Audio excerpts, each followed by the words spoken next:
12 pora Hud surasining 6-oyatidan boshlanadi.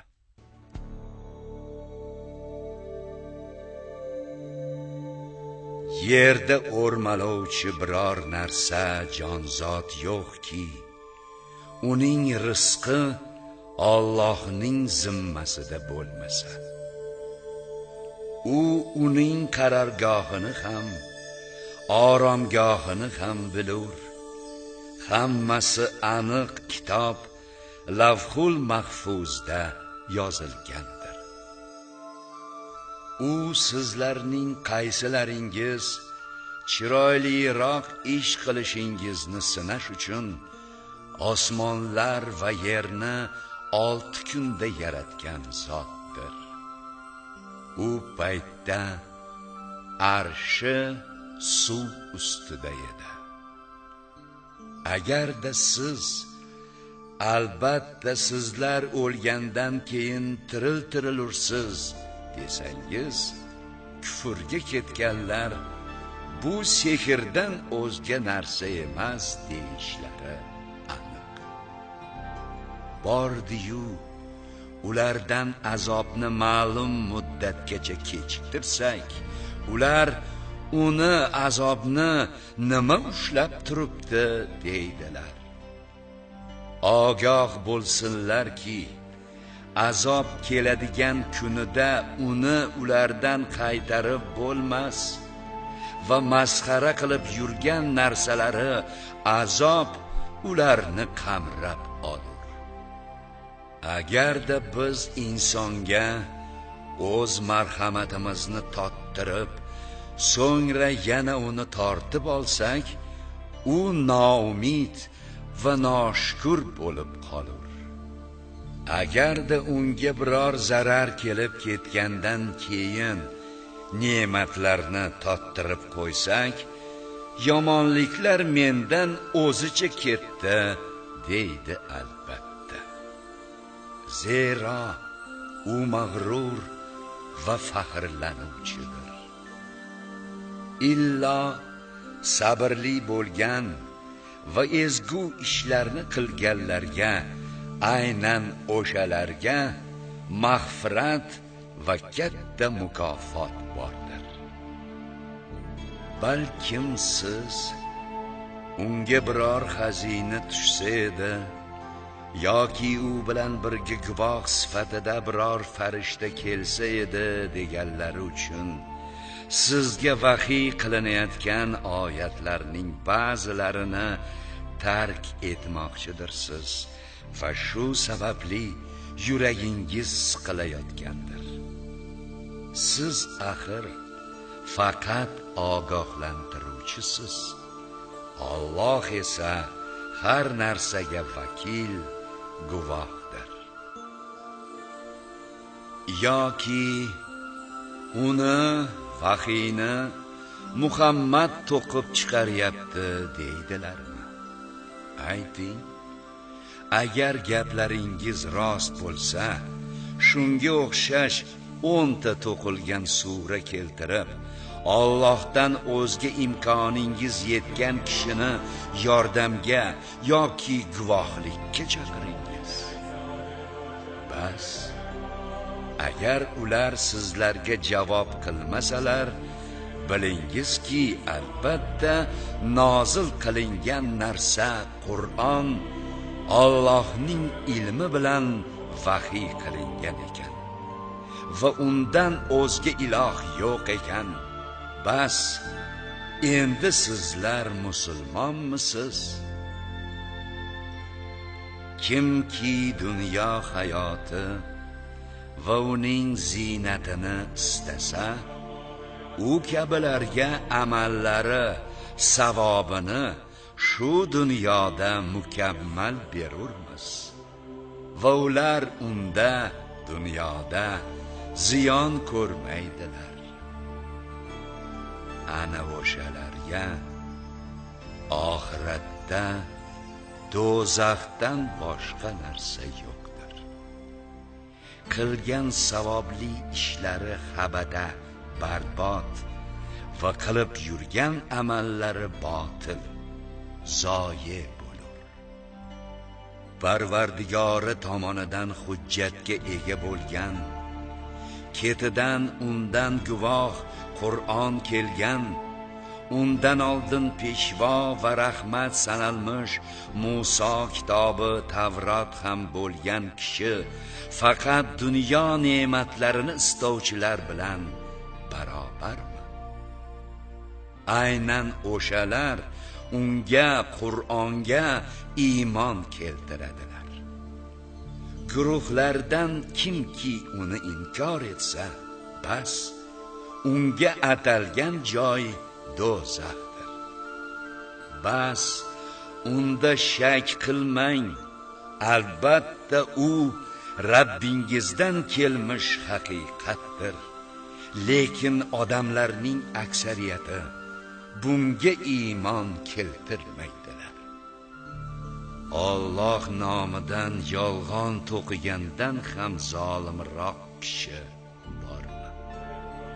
Ana o'shalar qiyomatda Parvardigori bilan yuzma-yuz qilinurlar va guvohlar ana shular Parvardigorlari nomidan yolg'on gapirganlar deydilar. Ogoh bo'lingizki, Allohning la'nati zolimlarga bo'lur. Ular Allohning yo'lidan odamlarni to'sib, uni yo'lni chalkashtirmoqchi bo'ladilar va ular oxiratni inkor etuvchilardir. Ana o'shalar yer yuzida hech kimni ojiz qoldira olmagan va ular uchun Allohdan o'zga do'stlar ham bo'lmaganlardir. Ularga azob ziyodasi bilan berilur. Ular haq gapni eshita olmas va haq narsani ko'rmas edilar. Ana o'shalar o'zlariga ziyon qilganlardir va qiyomat kuni ulardan to'qib yurgan but va sanamlari g'oyib bo'lur. Shubha yo'qki, ular oxiratda ko'proq ziyon ko'ruvchilardir. Albatta, iymon keltirib, ezgu ishlarni qilgan va Parvardigorlari toatiga bo'yin sunganlar aynan o'shalar jannat ahlidirlar. Ular u yerda mangudirlar. Ikkala guruh, kofir va mu'minlarning misoli xuddi ko'r bilan kar va ko'ruvchi bilan eshituvchilar kabidir. Ikkisi misolda barobar bo'ladimi? Eslab ko'rmaysizlarmi? Dar haqiqat Nuhni o'z qavmiga payg'ambar qilib yubordik. U dedi: "Men sizlarga aniq ogohlantiruvchiman. Allohdan o'zgaga sig'inmangiz. Men sizlarga alamli azob kelishidan qo'rqaman." Bas, qavmi orasidagi kufrga ketgan zodagonlari dedilar: "Seni biz xuddi o'zimizdek oddiy inson deb bilamiz va senga faqat bechora hol kishilargina o'ylamay bir ko'rishda ergashayotganini ko'ryapmiz. Sizlarning bizdan ortiq joyingizni ko'rmayapmiz, balki sizlarni yolg'onchi deb gumon qilmoqdamiz." Nuh dedi: "Ey qavmim, qani aytingchi, agar Rabbimdan yuborilgan hujjatga ega bo'lsam va u menga o'z dargohidan rahmat, payg'ambarlik ato etgan bo'lsa-yu, sizlarga bu mafhum qilib ko'rsatilgan bo'lsa, sizlar uni yoqtirmagan holingizda uni sizlarga majburlaymizmi? Ey qavmim, sizlardan u payg'ambarlik xizmati uchun mol dunyo so'ramayman. Mening mukofotim faqat Allohning zimmasidadir. Men sizlarning talabingiz bilan iymon keltirganlarni huzurimdan quvib chiqaruvchi emasman. Zero ular Parvardigorlari bilan ro'baro bo'luvchilardir. Lekin sizlarning johil qavm ekaningizni ko'rib turibman. Ey qavmim, agar ularni haydasam, Alloh azobidan qutulishimda menga kim yordam beradi? Bas, buni eslaysizmi? Men sizlarga huzurimda Allohning xazinalari bor ham demayman. G'aybni ham bilmayman. Men farishtaman ham demayman. Nazaringizga ilinmayotgan faqir kishilar to'g'risida Alloh ularga biror yaxshilik bermaydi ham demayman. Ularning ichlaridagi iymon va ixlosni Alloh yaxshiroq bilur. Men bilaman desam, u holda zolimlardan bo'lib qolurman. Ular Nuh qavmi dedilar: Ey Nuh, biz bilan bahslashding, lekin bahsni ko'p qilib yubording. Bas, agar rostgo'ylardan bo'lsang, bizga o'sha cho'chitgan narsang azobni keltir. Nuh dedi: Uni Alloh xohlasa albatta keltiradi. Sizlar esa ojiz qoldiruvchi, yenguvchi emassiz. Agar Alloh sizlarni og'dirishni istab turgan bo'lsa, men sizlarga nasihat qilishni istaganim bilan sizlarga nasihatim foyda bermaydi. U Rabbingizdir va uning huzuriga qaytarilajaksiz. Yoki kofirlar uning Nuhning o'zi to'qiyapti deyishyaptimi? Ayt, agar to'qigan bo'lsam, jinoyatim o'zimga-ku. Men sizlarning qilayotgan jinoyatingiz, kufringizdan pokdirman. Nuhga vahiy qilindi: qavmingdan hozirgacha iymon keltirganlaridan boshqa hech kim endi iymon keltirmas. Bas, ularning qilayotgan ishlari tufayli tashvish chekma. Bizning kuzatuvimiz va vahiyimiz bilan kemani yasagin va zulm qilganlar haqida menga asrash to'g'risida xitob qilmagin. Ular albatta g'arq qilinuvchilardir.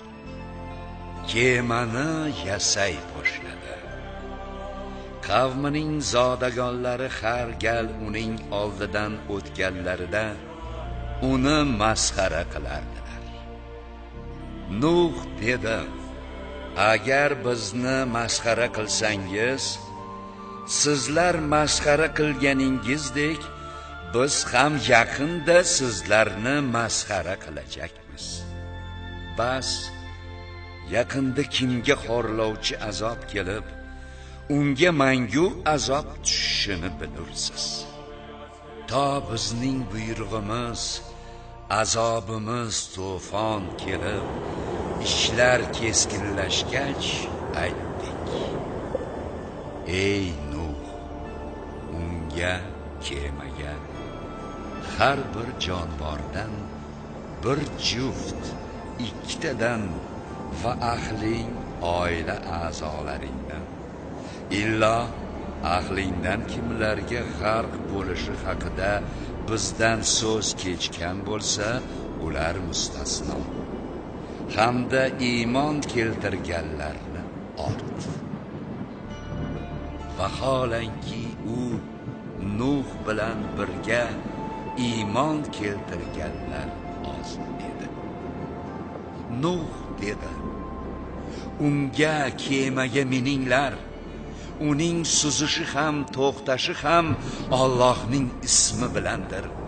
Albatta Rabbim kechirimli va rahimlidir. U kema ularni tog'lardek to'lqinlar ichida olib borar ekan, Nuh chekkada turgan Kanon ismli o'g'lini chaqirib dedi: ey o'g'ilcham, biz bilan birga kemaga mingin, kofirlar bilan birga bo'lmagin. U o'g'li dedi: meni suvdan saqlaydigan biror toqqa chiqib panoh toparman. Nuh dedi: bugun u rahim qilganlardan boshqasiga Allohning amridan saqlab qoluvchi hech qanday kuch yo'qdir. Shu payt ikkisining o'rtasini bir to'lqin to'sdi va o'g'li g'arq qilinganlardan. So'ngra aytildi: ey yer, suvingni yutgin. Ey osmon, o'zingni tutgin, yog'ishni bas qil. Suv qurdi, buyruq ado etildi va kema Juvdi tog'i uzra qo'ndi. Hamda zolimlar qavmiga halokat deyildi. Nuh Rabbiga nido qilib dedi: Rabbim, o'g'lim mening ahlimdan, sening oilamni saqlashga bergan va'dang esa haq va sen hukm qiluvchilarning eng donosi va odilisan. Alloh dedi: ey Nuh, u sening ahlingdan emas. Albatta u uning qilgani yaxshi ish emas. Bas, mendan o'zing yaxshi bilmagan narsani so'ramagin. Men senga johillardan bo'lishingdan qaytarib nasihat qilaman. Nuh aytdi: Rabbim, men sendan o'zim yaxshi bilmagan narsani so'rashimdan panoh tilayman. Agar meni kechirmasang va menga rahim qilmasang, albatta ziyon ko'ruvchilardan bo'lib qolurman. Aytildi: ey Nuh, bizdan bo'lmish salomatlik va senga va sen bilan birgalikdagi jamoalarga atalgan barakotlar bilan kemadan yerga tushgin. Ummatingdan kelajakda shunday kofir jamoalar ham bo'ladiki, ularni ozgina bahramand qilurmiz, so'ngra ularni bizdan yuboriluvchi alamli azob tutar. Ey Muhammad, bular sizga vahiy qilayotgan bizdagi g'ayb xabarlaridandir. Bularni ilgari na siz va na qavmingiz bilar edingiz. Bas, sabr qiling. Albatta oqibat yutuq taqvodorlarnikidir. Od qabilasiga birodarlari Hudni payg'ambar etib yubordik. U aytdi: ey qavmim, Allohga sig'iningiz. Sizlarga undan o'zga iloh yo'qdir. Sizlar soxta ilohlarni faqat o'zlaringiz to'qib oluvchisiz. ey qavmim, sizlardan elchilik xizmati uchun haq so'ramayman. Mening ajrim, mukofotim faqat meni yaratgan zot zimmasidadir. Aqlni ishlatmaysizlarmi? Ey qavmim, Rabbingizdan mag'firat, kechirim so'rangiz, so'ngra unga tavba qilingiz. Shunda u osmondan yomg'ir yog'dirar va quvvatingizga quvvat qo'shar. Jinoyatchi bo'lib ketmangiz.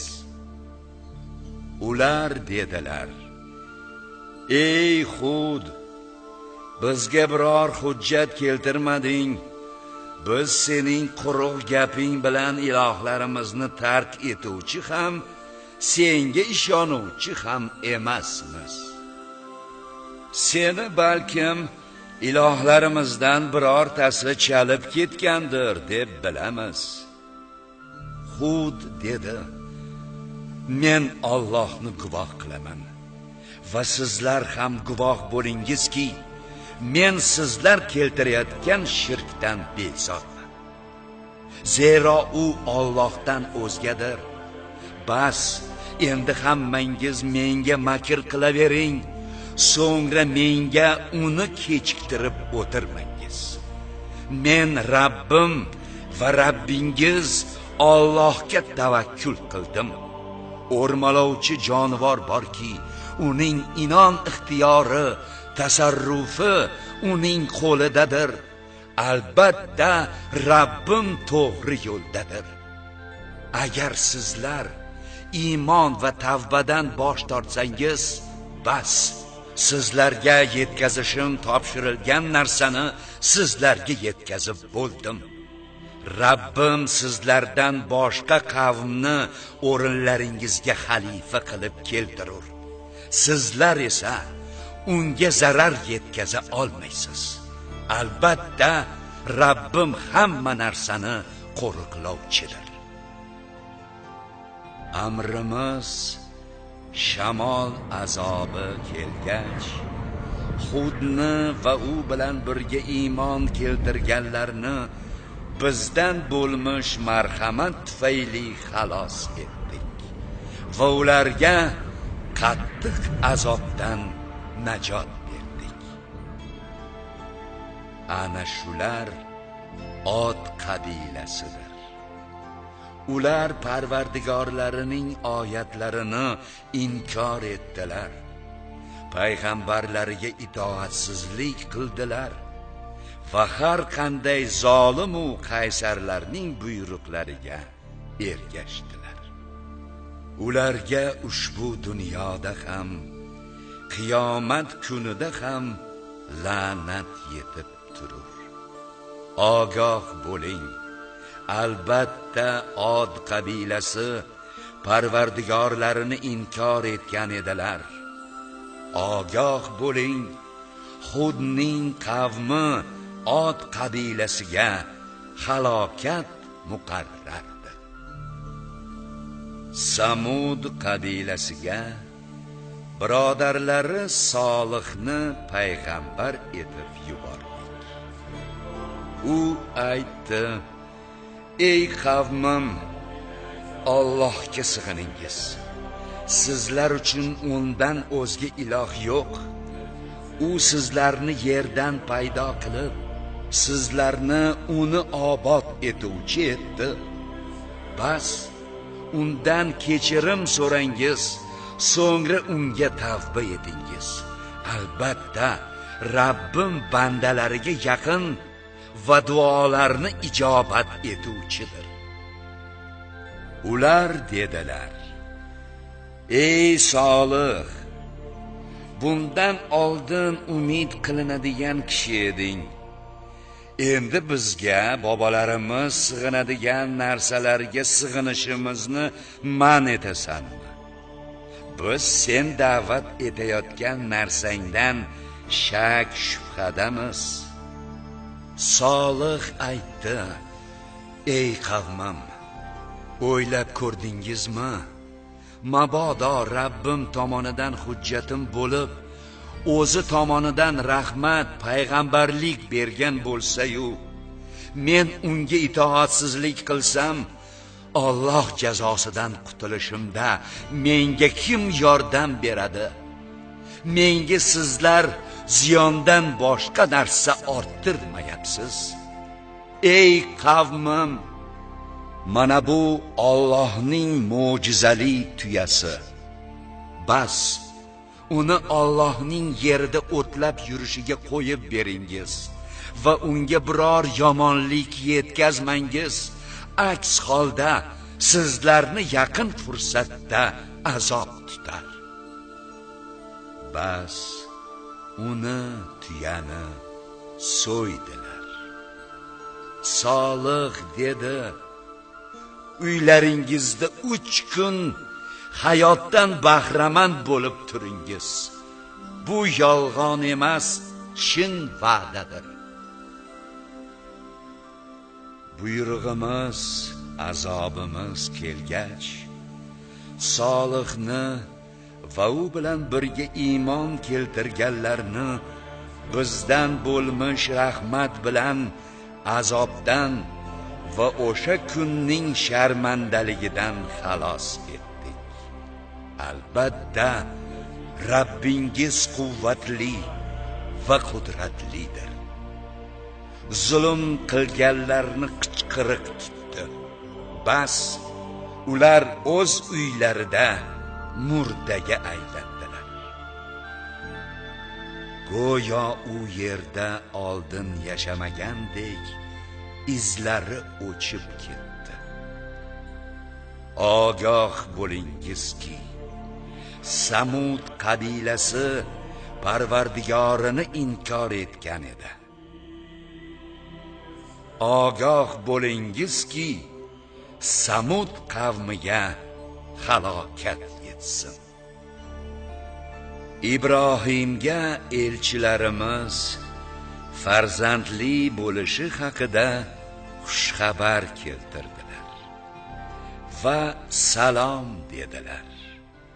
U ham salom dedi-da, hech qancha vaqt o'tmay bir buzoq go'shtining kabobini keltirdi. Unga qo'l cho'zishmaganini ko'rgach, Ibrohim ulardan yotsiradi va ulardan qattiq qo'rqib ketdi. Ular dedilar: qo'rqma, biz Lut qavmiga yuborilganmiz. Xotini Sora turgan edi, kulib yubordi. Unga Ishoq nomli farzand va Ishoqning orqasidan Yaqub ismli nabira berishimiz haqida xushxabar berdik. Sora dedi: voy o'lmasam, o'zim kampir va bu erim qariya bo'la turib tug'amanmi? Bu juda qiziq narsa-ku. Farishtalar dedilar: Allohning ishidan ajablanasanmi? Ey xonadon ahli, sizlarga Allohning rahmati va barakoti bo'lsin. Albatta, u hamd va ulug'lik egasidir. Ibrohimdan qo'rquv ketib, unga xushxabar yetgach, biz bilan Lut qavmi halokati to'g'risida bahslasha boshladi. Albatta, Ibrohim Halim serqayg'u va sertavbadir. Farishtalar: ey Ibrohim, bu bahsdan qayt. Zero Rabbingning amri Lut qavmiga atagan azobi kelib bo'lgan. Ularga qaytarilmas azob kelgusidir. Elchilarimiz Lutning huzuriga kelganlarida ular sababli holati yomonlashdi va ular tufayli tashvish chekdi. Hamda bu og'ir kun dedi. Uning Lutning oldiga qavmi yugurib keldilar. Oldindan ular yomon ishlar, bachchabozlik qilar edilar. U Lut dedi: ey qavmim, ana ular qizlarim, ularga uylaningiz, ular sizlar uchun pokroqdir. Bas Allohdan qo'rqingiz va mehmonim oldida meni sharmanda qilmangiz. Sizlarda birorta to'g'ri yo'l topgan kishi yo'qmi? Ular dedilar: bizning qizlaringga hojatimiz yo'qligini bilasan va bizning maqsadimiz ham senga ma'lum. Lut dedi: qani edi sizlarga quvvatim yetsa yoki kuchli bir suyanchiqqa suyana olsam. Farishtalar aytdilar: ey Lut, biz Rabbingning elchilarimiz. Qavming senga sira yeta olmaslar. Bas tunning bir qismida oilangni olib ket. Sizlardan biror kishi ortiga boqmasin. Xotiningni esa qo'yaver. Zero ularga yetgan narsa azob unga ham yetgusidir. Ularga va'da qilingan vaqt bomdod vaqtidir. Bomdod yaqin emasmi? Farmonimiz, azobimiz kelganida u yerni ostin-ustun qilib yubordik va u yerga qizdirilgan loy qochishmasidan iborat toshlarni paydarpay yog'dirdik. Azob toshlari Rabbingiz huzurida belgili qilib qo'yilgan edi. Ular zolimlardan uzoq emasdir. Madyan qavmiga birodari Shuaybni elchi payg'ambar etib yubordik. U dedi: ey qavmim, Allohga sig'iningiz, sizlar uchun undan o'zga iloh yo'qdir. O'lchov va vazndan urib qolmangiz. Men sizlarni hozircha yaxshilik, farovonlikda ko'rib turibman va men sizlarga hammani qamrab oluvchi kun, qiyomatning azobi bo'lishidan qo'rqaman. Ey qavmim, o'lchov va vaznni adolat bilan to'la beringiz. Odamlarning narsalarini urib qolmangiz va yerda fasod ishlari bilan buzg'unchilik qilmangiz. Agar mo'min bo'lsangiz, bilib qo'yingizki, Allohning halol kasbdan qoldirgani sizlar uchun yaxshidir. Men esa sizlarga boyliklaringizga qo'riqchi emasman. Ular dedilar: ey Shuayb, ota-bobolarimiz sig'inib kelayotgan narsa ma'budalarni tark etishimizga yoki mol-mulklarimizni qanday xohlasak shunday boshqarishimizga qarshi senga namozing buyruq beryaptimi? Axir sen halim va to'g'ri yo'ldagi odam eding-ku. Shuayb dedi: ey qavmim, o'ylab ko'rdingizmi? Axir men Rabbim tomonidan hujjatga ega bo'lsam va u meni yaxshi rizq bilan ta'minlagan bo'lsa, qanday qilib sizlarni yomon ishlardan qaytarmayin? Men sizlarga muxoliflik qilib, sizlarni qaytarayotgan narsani o'zim qilishni istamayman. Imkonim boricha islohdan o'zga hech narsani xohlamasman. Bunga muvaffaq qilish esa Allohning ixtiyoridadir. Unga tavakkul etdim va unga inobat qildim. Ixtiyorimni topshirdim. Ey qavmim, menga xilof qilishingiz sizlarga Nuh qavmiga, yo Hud qavmiga yoki Solih qavmiga yetganga o'xshagan balolar yetishiga olib kelmasin tag'in. Lut qavmi ham sizlardan uzoq emas. Rabbingizdan mag'firat so'rangiz, so'ngra unga tavba qilingiz. Albatta Rabbim rahimli va mo'minlarni do'st tutuvchi zotdir. Dedilar: ey Shuayb, sening aytayotganlaringdan ko'pini yaxshi anglamayapmiz va biz sening oramizdagi bir ojiz inson ekanligingni ko'rmoqdamiz. Agar qarindoshlaring bo'lmaganida seni toshbo'ron qilgan bo'lar edik. Sen biz uchun aziz odam emassan.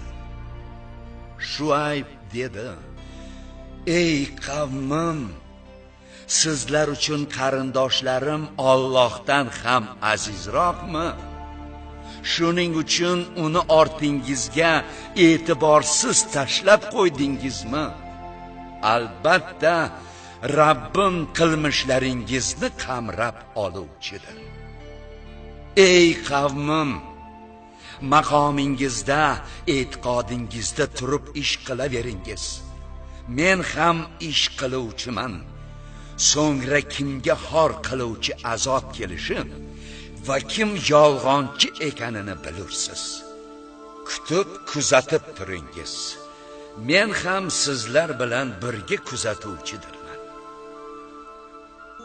Amrimiz, azobimiz kelganda esa Shuaybga va u bilan birga iymon keltirganlarga bizdan bo'lmish rahmat sababli najot berdik.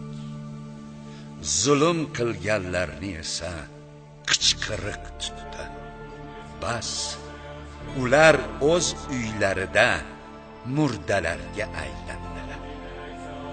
Go'yo u yerda oldin yashamagandek izlari o'chib ketdi. Ogoh bo'lingizki, Samud qavmiga halokat yetgani kabi Madyan qavmiga ham halokat yetsin. Darvoqe, Musoni oyatlarimiz va aniq hujjat, mo'jizali aso bilan elchi qilib Fir'avn va uning zodagonlari huzuriga yubordik. Ular esa Fir'avnning buyrug'iga ergashdilar. Vaholanki Fir'avnning buyrug'i to'g'ri emas edi. U Fir'avn qiyomat kuni o'z qavmini ergashtirib, ularni do'zaxga tushirur. Ular tushadigan yer qanday ham yomon yer.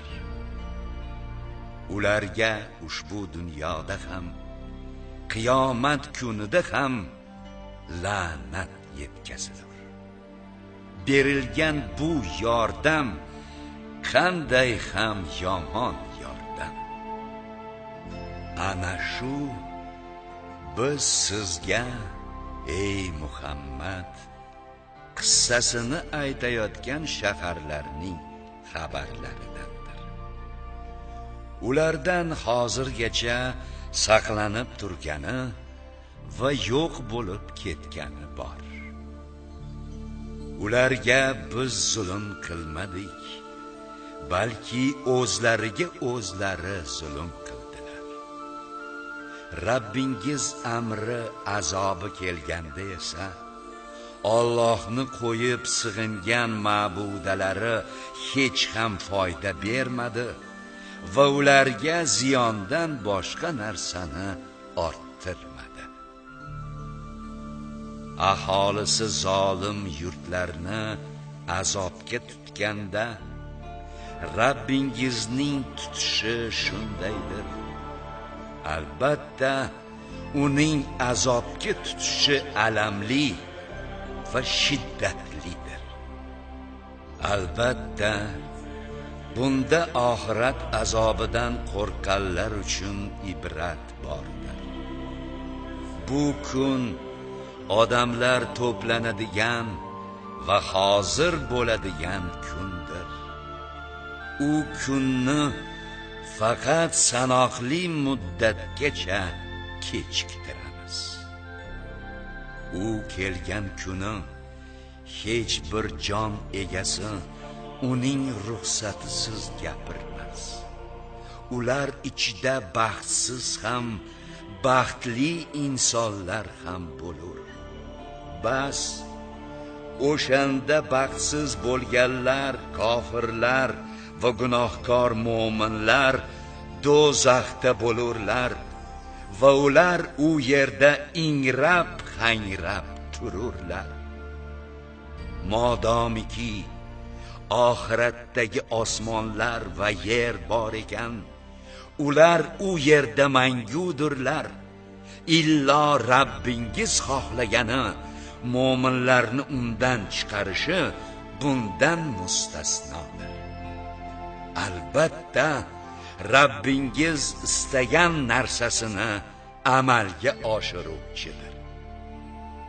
Ammo baxtli bo'lganlar esa bas jannatda toki oxiratdagi osmonlar va yer bor ekan, u yerda mangu tururlar. Illo Rabbingiz xohlagani do'zaxda bo'lgan vaqtlari bundan mustasnodir. Bu bitmas tuganmas ne'matdir. Ana o'sha mushriklar sig'inayotgan narsa tufayli shubhada qolmang. Ular oldin ota-bobolari sig'ingandek sig'inaveradilar. Biz ham ularning ulushlarini kamaytirmasdan to'la beruvchilarmiz. Musoga ham kitob, Tavrot bergan edik. Bas, u haqda ixtilof qilindi. Agar Rabbingizdan kechiktirish haqida so'z kechmaganda edi, ularning o'rtalarida shu dunyoda hukm chiqarilgan bo'lar edi. Ular u Qur'on yoki azob to'g'risida shak shubhadadirlar. Albatta, Rabbingiz barchaga amallari, mukofoti va jazosini mukammal berur. Zero u ularning qilayotgan ishlaridan xabardordir.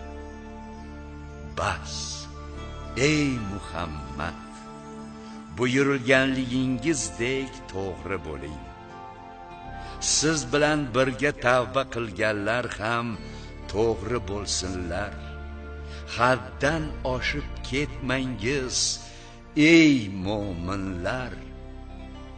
U qilayotgan ishlaringizni albatta ko'rib turuvchidir. Zulm, nohaqlik qilganlarga suyanmangiz, toki sizlarga do'zaxdan olov yetmasin. Sizlar uchun Allohdan o'zga do'st yo'qdir. So'ngra sizlarga qiyomatda ham yordam berilmas.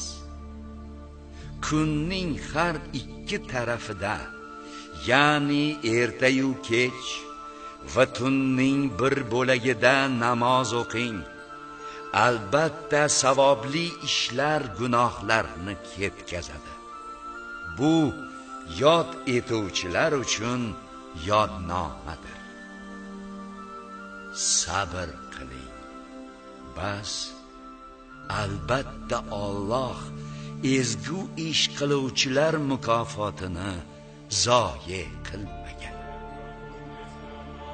Qani endi sizlardan oldingi asrlarda o'tgan fazilat egalari yer yuzidagi fasod ishlardan qaytarganlarida edi.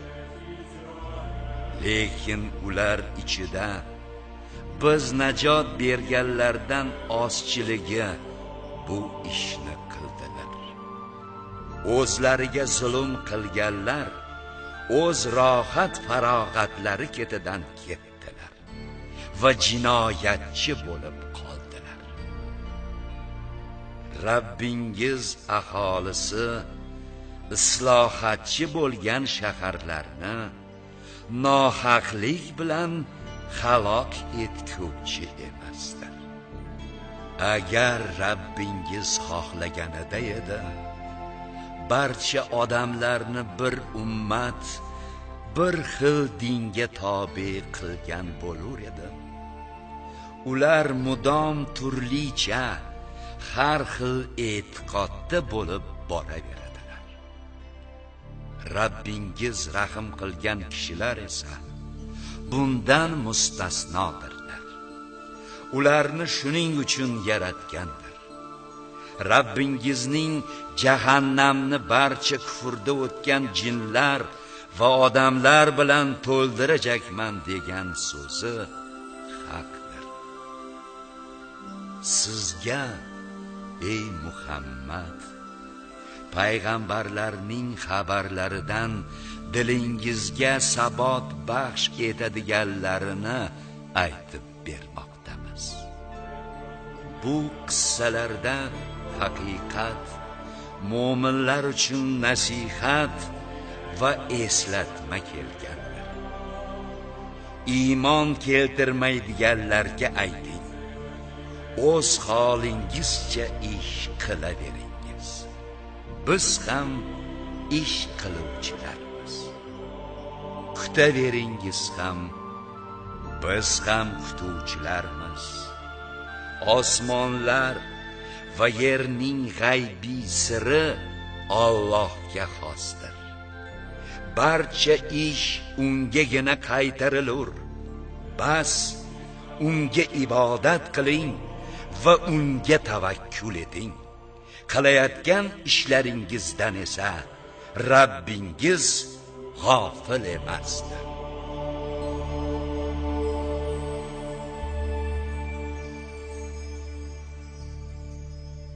Yusuf surasi Makka da nozil qilingan 111 oyatdan iborat.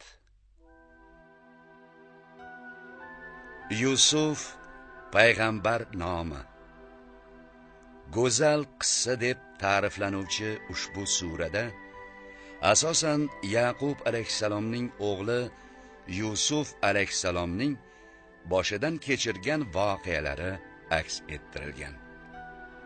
Surada otalik va birodarlik mehri, ishq muhabbat, ayollar makri, tush ta'biri, saxiylik va kechirimli bo'lish kabi insoniy xususiyatlar o'z ifodasini topgan.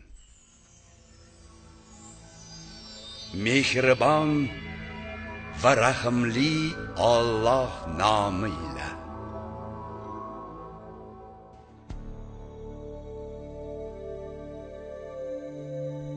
Alif Lam Ra. Ushbular aniq kitobning oyatlaridir.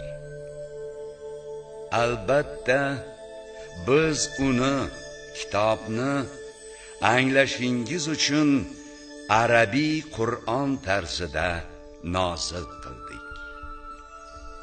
Biz sizga ushbu Qur'on surasini vahiy qilishimiz bilan birga go'zal qissani aytib beramiz. Siz esa ey Muhammad, undan vahiydan oldin bexabarlardan biri edingiz. Eslang, Yusuf o'z otasiga Yaqubga dedi: Ey otajon, men tushimda 11 ta yulduz, quyosh va oyning menga sajda qilayotgan hollarida ko'rdim. Otasi aytdi: Ey o'g'ilcham, tushingni birodarlaringga so'zlab bermagin. Aks holda senga qattiq makr qilishadi. Zero shayton insonga aniq dushmandir. Shu tushingda ko'rganing kabi Rabbing seni tanlab oladi. Senga gaplar, tushlar yoki ilohiy kitoblar mazmunini o'rgatadi va ikki bobolaring Ibrohim va Ishoqqa to'la bergani kabi senga va Yaqub nasliga o'zining ne'matini to'la baxsh etadi. Albatta, Rabbing bilim va hikmat egasidir. Haqiqatan Yusuf va uning birodarlari qissasida so'rovchilar uchun alomatlar bordir.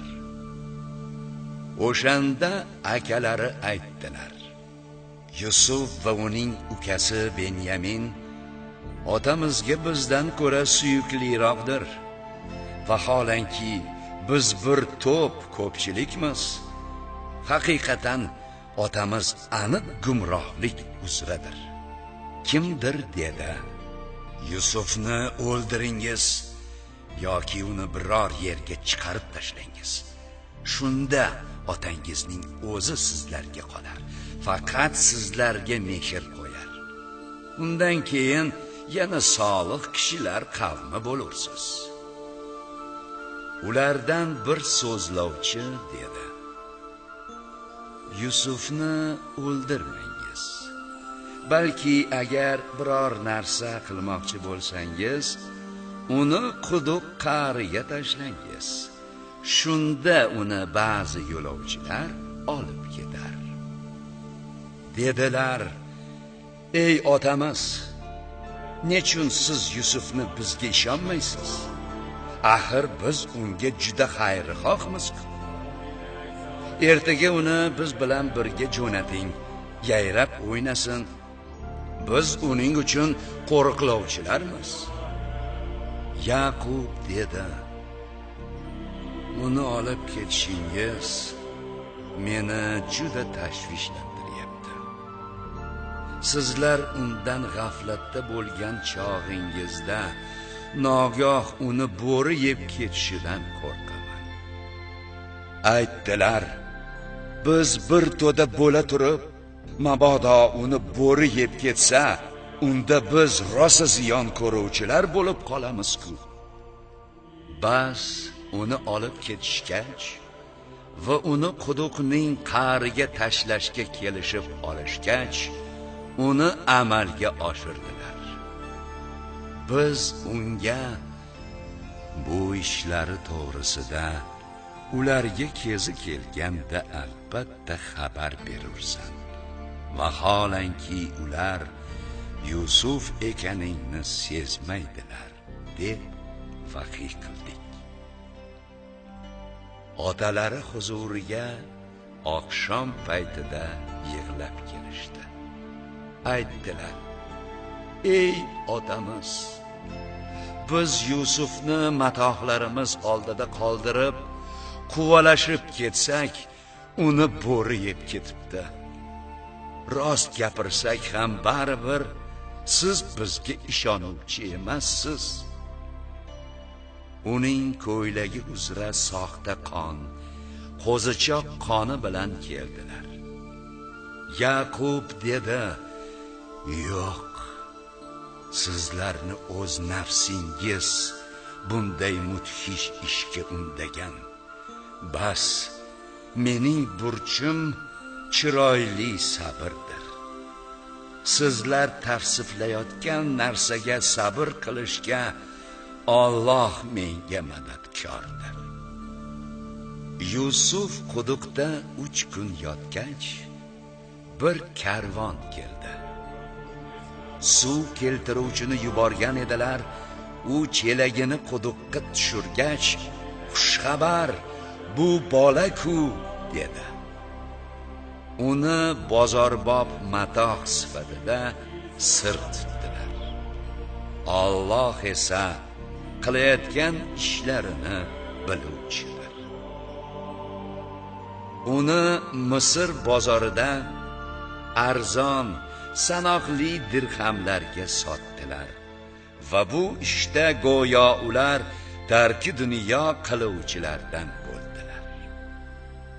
Misrda uni sotib olgan kishi Misr azizi Qitfir xotini Zulayhoga unga yaxshi joy ber, zora bizga foydasi tegsa yoki uni o'g'il qilib olsak dedi.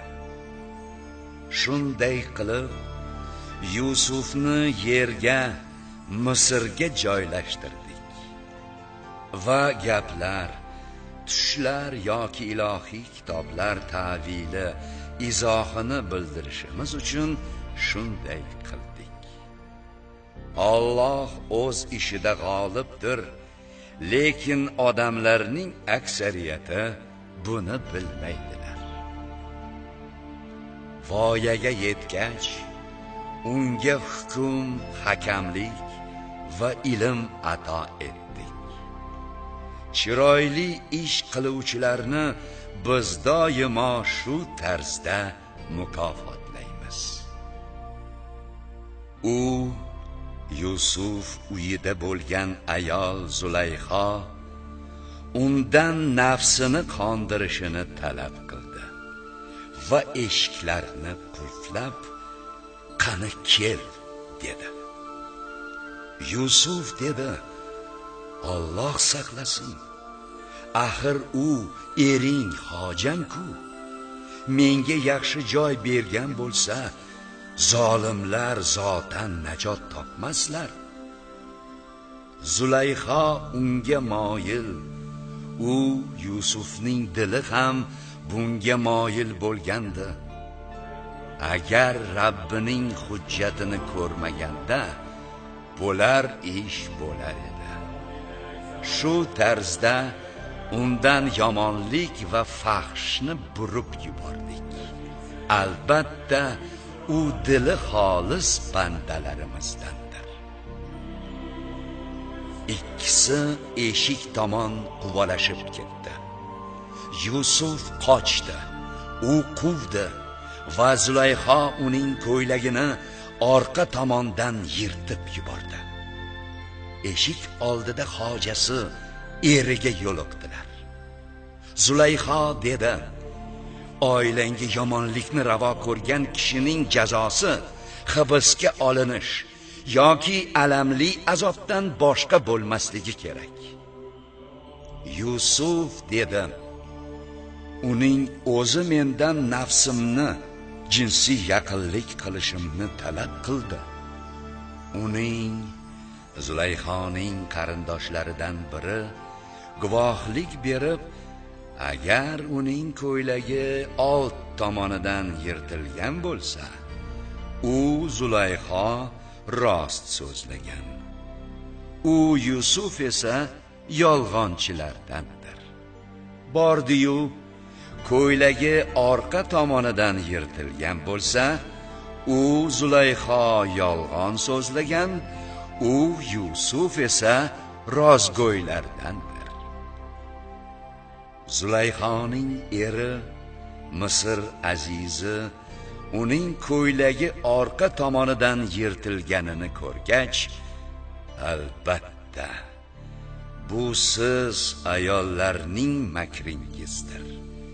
Haqiqatan sizlarning makringiz ulkandir. Yusuf: "Bu ishni qo'ygin. Sen esa ey Zulayho, gunohing uchun kechirim so'ra. Zero sen yanglishganlardan bo'lding" dedi. Shahardagi ayollar Misr azizining xazinabonning xotini o'z xizmatkori bilan o'ynashmoqchi bo'libdi. Yuragidan urib qo'yibdi. Albatta biz uni aniq gumrohlikda deb bilurmiz dedilar. Bas Zulayho ularning makrlarini eshitgach, ular huzuriga odam yubordi va ularga suyanchiq taom yoki meva hozirladi hamda ulardan har biriga bittadan pichoq berib Yusufga ular huzuriga chiqqin dedi. Bas uni ko'rishgach unga mahliyo bo'ldilar va qo'llarini kesib oldilar hamda yo Alloh, bu bashar emas, bu aziz u mukarram farishtaning o'zginasi-ku dedilar. Zulayho dedi: meni u to'g'rida malomat qilganlaring shu yigit edi. Haqiqatan undan nafsi jinsiy yaqinligini talab qilganimda u saqlandi. Qasamki, agar u mening buyrug'imni bajarmas ekan, albatta zindonband qilinib, haqirlardan bo'lib qolur. Yusuf dedi: ey Rabbim, menga taklif etishayotgan narsadan ko'ra zindon ma'qulroqdir. Agar ularning makrlarini mendan darig' tutmasang, ularga moyil bo'lib, johillardan bo'lib qolurman. Bas, Rabbi duosini ijobat qildi va u ayollarning makrlarini undan bartaraf etdi. Albatta, u eshituvchi va biluvchidir. So'ngra ularda Qitfir va saroy ayonlarida jinoyatga oid alomatlarni ko'rganlaridan so'ng uni ma'lum bir vaqtgacha zindonband qilib turish fikri paydo bo'ldi. Zindonga u bilan birga yana 2 yigit tuhmat bilan tushdi. Ulardan biri shohning soqiysi. Men shunda may tayyorlayotgan emishman dedi. Unisi shohning novvoyi esa men boshimda non ko'tarib turgan emishman. Qushlar undan yeyayotgan emish. Sen bizga shuning ta'birini aytib ber. Zero biz seni ezgu ish qiluvchilardan ekaningni ko'rib turibmiz dedi. Yusuf aytdi: men sizlarga ozuqa bo'ladigan taom oldingizga kelishidan burun uning qandayligi ta'vilini aytib berurman. Bu Rabbimning menga bildirgan narsalaridandir. Men Allohga iymon keltirmaydigan va oxiratni inkor etuvchi qavm dinini tark etdim. Shuningdek, ajdodlarim Ibrohim, Ishoq va Yaqublarning diniga ergashdim. Biz uchun Allohga biror narsani sherik qilish mumkin emasdir. Bu Allohning bizlarga va odamlarga nisbatan fazlidir, lekin aksariyat odamlar shukr qilmaydilar. Ey 2 hamzindonlarim, turli tuman ilohlar yaxshimi yoki yagona va g'olib Allohmi? Sizlar uni qo'yib o'zlaringiz va ota-bobolaringiz atab olgan nomlar but sanamlargagina sig'inayapsiz. Ularga Alloh biror hujjat tushirmagan bo'lsa, ibodat va din to'g'risidagi hukm faqat Alloh ixtiyoridadir. U o'zidan boshqaga sig'inmaslikka buyurgan. To'g'ri din mana shu. Lekin odamlarning aksariyati buni bilmaydilar. Ey 2 hamzindonlarim, endi sizlarning biringiz ko'rgan tushga kelsak, u ozod etilib, yana hojasiga soqiylik qilur. unisi bo'lsa dorga osiladi va uning boshidan qushlar cho'qib yeydi. Sizlar javobini so'ragan ish, tush ta'biri tugadi. Ikkovidan xalos topuvchi deb hisoblagan Soqiyga Yusuf hojang Misr shohi huzurida mening to'g'rimda gapir dedi. Lekin shayton hojasiga aytishni unuttirdi. Natijada Yusuf bir necha yil zindonda qoldi. Shoh bir kuni dedi: Men tushimda 7 ta ozg'in sigir, 7 ta semiz sigirni yeyayotganini va 7 ta yashil boshoq bilan birga boshqa 7 ta qurigan boshoqlarni ko'rdim. Ey ayonlar, agar tush ta'birini aytuvchi bo'lsangiz, tushim to'g'risida fatvo javob beringiz. Ayonlar aytdilar: Bu chalkash tushlar. Biz bunday tushlar ta'biriga olim emasmiz. Ikki mahbuslardan ozod bo'lgani Soqiy bir qancha muddat 7 yil o'tgach Yusufni eslab dedi: Uning ta'birini men aytib berurman. Meni Yusuf huzuriga yuboringiz. U borib dedi: Yusuf, ey rostgo'y odam, bizga 7 ta ozg'in sigir, 7 ta semiz sigirni yegani hamda 7 ta yashil boshoq bilan birga turgan boshqa 7 quruqlari to'g'risidagi tush fatvosi ta'birini aytib berdi. Shoyat odamlar oldiga borganimda zora ular ham buni bilib olishsa. Yusuf aytdi: Odatlaringiz bo'yicha 7 yil ziroat qilaverasiz. Olgan hosilingizni omborda boshog'i bilan qoldiringiz. Faqat ozgina o'zingiz yeydiganingizni yanchib olingiz. So'ngra undan keyin qattiq 7 yil keladi. Va shu qahatchilik yillar uchun g'amlab qo'ygan zahirangizni yeb ketadi. Faqat ozgina asrab qo'yganingizdan qoling.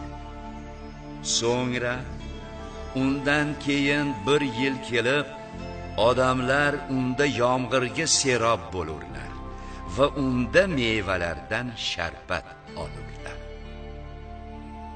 Shoh bu javoblarni eshitib, uni huzurimga olib kelingiz dedi. Chopar uning oldiga kelgach, u Yusuf dedi: Hojang huzuriga qaytib borginda, undan qo'llarini kesib olgan ayollar ishi nima bo'lganini so'ra. Albatta, Rabbim ularning makrlarini biluvchidir. Shoh ayollarni chorlab ularga dedi: Yusufdan shahvoniy mayillik talab qilganingizda ne bo'lgan edi? Aytdilar: Alloh saqlasin, unda biror yomonlik borligini bilmadik. Azizning xotini Zulayho dedi: Mana endi haqiqat ro'yobga chiqdi. Undan men jinsiy mayillik talab qilgan edim. U haqiqatan so'zida sodiqlardan ekan. Shundan keyingina Yusuf dedi: Buni men Misr azizi g'oyibligida unga xiyonat qilmaganimni va Alloh Zulayho va ayollardek xiyonatchilar makrini ravo qilmasligini aziz yoki shoh bilishi uchun qildim.